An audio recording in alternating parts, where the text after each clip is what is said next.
Domestication of the Tea Plant by Nadine Webb, Jared Clark, and Natalie Saraceni. Emperor Shen Nong in 2737 BC is thought to be the first one to discover tea. It's said that he accidentally discovered tea in China when the leaves of Camellia sinensis floated into his boiling pot of hot water. But where did the wild-type Camellia sinensis plant originate? Tea is thought to have first domesticated around 22,000 years ago. While there is no solid evidence of what exactly the wild-type plant is, studies believe that the wild-type plant originated in the Yunnan province in southwest China. There are believed to be two types of tea, the China Assam type and the India Assam type, which are thought to have split about 2,700 years ago.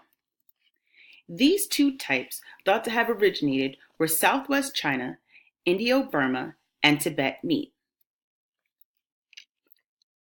Major Robert Bruce was the first person to discover that tea was indigenous to China.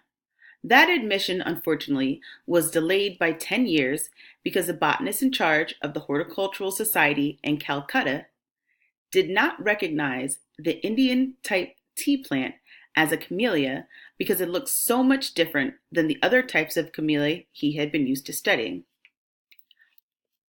While there is not much known about the origins of the wild type tea plant, we do know that the tea plant started as an obscure drink only being consumed by the Chinese. The theft of a Portuguese route map in 1587 by a Dutch sailor opened up the trade to Europe. The tea plant was bartered by the trade of opiates. The tea plant has incited a trade war, became one of the great turning points in the American Revolution, and today is the most popular drink in the world.